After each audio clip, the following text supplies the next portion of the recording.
Hello everyone. In this video, we will begin module 1 of software engineering.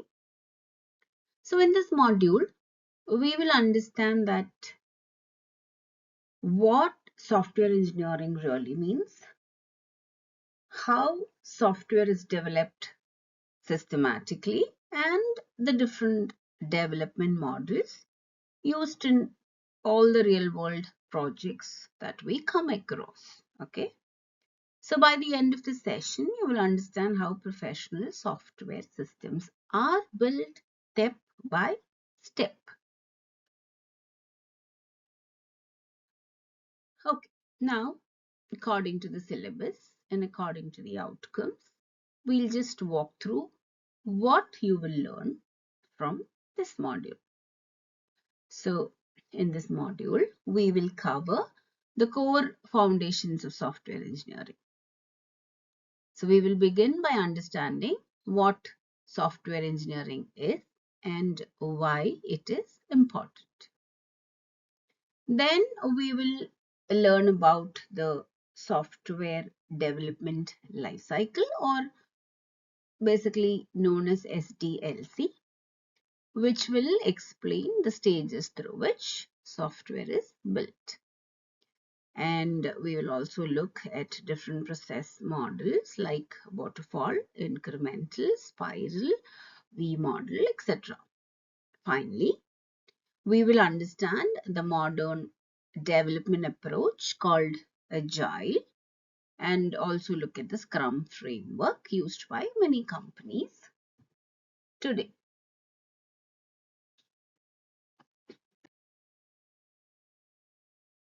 So, think about applications you use every day. Okay. So, we have so many apps. You will have a lot of apps in your phone like WhatsApp, Swiggy, Zomato, Instagram, Facebook, etc., etc.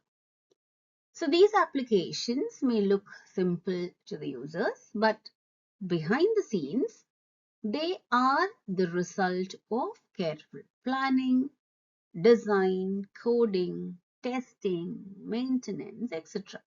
So all of the structured work is guided by software engineering principles. So software engineering, therefore, is the professional method used to build reliable and large software systems. So what is software engineering? For a book definition, software engineering can be defined as a systematic approach to designing, developing, testing, and maintaining software systems. So instead of just writing a code randomly, developers will follow a structured process. First, they plan the system, then they'll design it, then they'll implement it, then they will test it, and finally they will maintain it. So the systematic approach ensures that the software works correctly and is delivered on time and can be maintained for many years from then. So let's quickly recap. Software engineering is a systematic way of designing, building, testing, and maintaining software applications.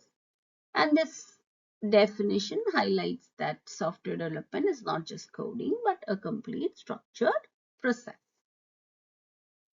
Okay.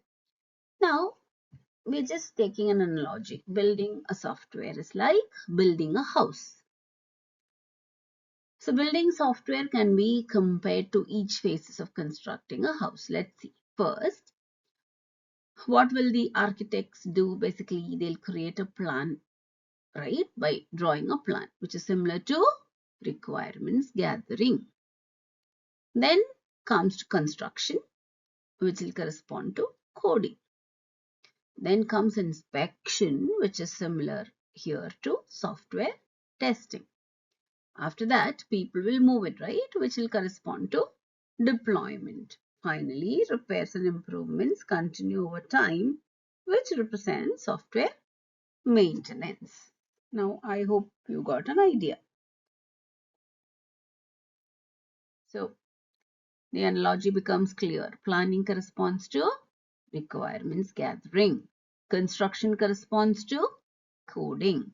Inspection corresponds to testing. Moving into the house corresponds to deployment of the software. And repairs correspond to maintenance. So looking at the characteristics of a good software. So a good software should satisfy several important characteristics. So we'll see what they are. The first one is correctness, which means the software should produce correct results without any error. Second one is reliability, meaning the system should not crash frequently, which means the users should be able to trust on it, right? Third is the efficiency, meaning it should use resources like memory, time, etc. effectively. Fourth is usability, meaning users should find it easy to operate. Like, you found very attractive graphical user interfaces for, most of the apps which you would like to use, right? So that is usability. Fifth is maintainability, meaning the developers should be able to update the system easily. So any modifications over time should be easy. And finally, portability, which means the system should run across different platforms, different devices. So now we have the layered representation. So software engineering is often represented as a layered structure. At the base is quality focus, which ensures the software meets standards. Above that, we have tools, you can see, which include softwares like IDEs, integrated development environments, right? Most of the software has IDE. Then version control systems like Git, etc. and a lot of testing tools. Finally, the top layer, then comes methods in between. We have the second one is the methods, which includes techniques used for designing and coding software. And finally, the last or the top layer is the process, which defines the sequence of activities followed during the development. So we have listed these umbrella activities. So some activities support the entire development process. So which is why they are known as umbrella activities. You know what an umbrella is, right? Everything holds together. Examples include project management, which plans and coordinates development. Then risk management, which identifies possible project risks.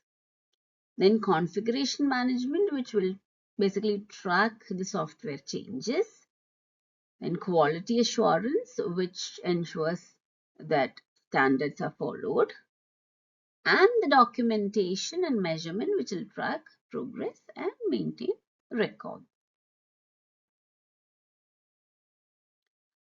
So coming to SDLC. So SDLC represents the stages through which software passes from the basic scratch idea to final deployment. So these stages basically include requirements, design, development, testing, deployment, and maintenance. And each of these stages has a specific purpose in the development process. We know all these. So let's quickly review the SDLC stages. So requirements will define what the system should do. Design will explain how the system will be structured. Development will involve writing the lines of code of that program. Testing will ensure that errors are identified and corrected. Deployment will release the system or the software to the users. And finally, maintenance will keep the system updated over time. So, think about this question. When WhatsApp releases an update with new features or bug fixes, which stage of SDLC is this? So what's the answer? The answer is maintenance, because improvements and updates happen after deployment, right?